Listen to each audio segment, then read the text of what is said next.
2 Samuel chapter 11. David, Bathsheba, and Uriah. It happened in the spring of the year, at the time when kings go out to battle, that David sent Joab and his servants with him, and all Israel. And they destroyed the people of Ammon and besieged Rabbah. But David remained at Jerusalem. Then it happened one evening that David arose from his bed and walked on the roof of the king's house. And from the roof he saw a woman bathing, and the woman was very beautiful to behold. So David sent and inquired about the woman. And someone said, "Is this not Bathsheba, the daughter of Eliam, the wife of Uriah the Hittite?"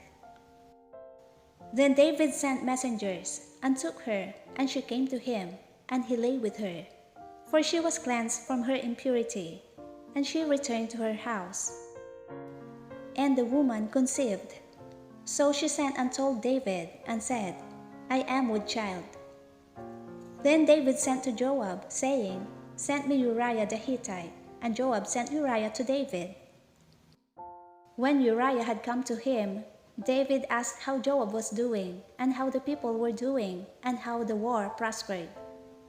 And David said to Uriah, "Go down to your house and wash your feet." So Uriah departed from the king's house, and a gift of food from the king followed him.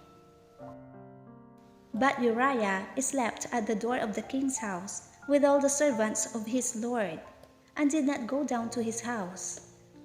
So when they told David, saying, "Uriah did not go down to his house," David said to Uriah, "Did you not come from a journey? Why did you not go down to your house?"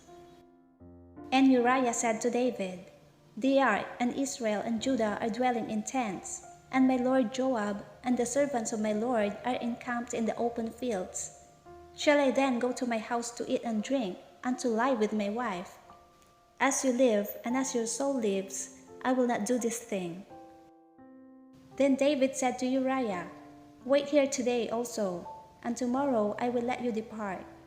So Uriah remained in Jerusalem that day and the next. Now when David called him, he ate and drank before him, and he made him drunk. And that evening he went out to lie on his bed with the servants of his lord, but he did not go down to his house. In the morning it happened that David wrote a letter to Joab and sent it by the hand of Uriah. And he wrote in the letter, saying, "Set Uriah in the forefront of the hottest battle, and retreat from him, that he may be struck down and die." So it was, while Joab besieged the city, that he assigned Uriah to the place where he knew there were valiant men. Then the men of the city came out and fought with Joab, and some of the people of the servants of David fell, and Uriah the Hittite died also. Then Joab sent and told David all the things concerning the war, and charged the messenger, saying, "When you have finished telling the matters of the war to the king, if it happens that the king's wrath rises, and he says to you, 'Why did you approach so near to the city when you fought? Did you not know that they would shoot from the wall? Who struck Abimelech the son of Jerubbesheth? Was it not a woman who cast a piece of a millstone on him from the wall, so that he died in Thebez? Why did you go near the wall?' Then you shall say, 'Your servant Uriah the Hittite is dead also.'" So the messenger went and came and told David all that Joab had sent by him. And the messenger said to David, "Surely the men prevailed against us and came out to us in the field. Then we drove them back as far as the entrance of the gate.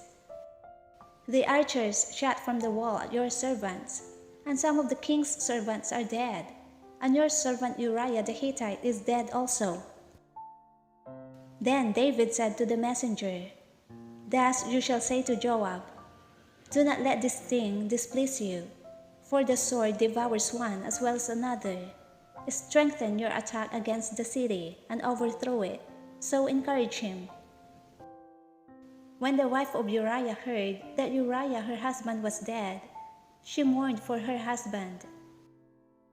And when her mourning was over, David sent and brought her to his house, and she became his wife and bore him a son.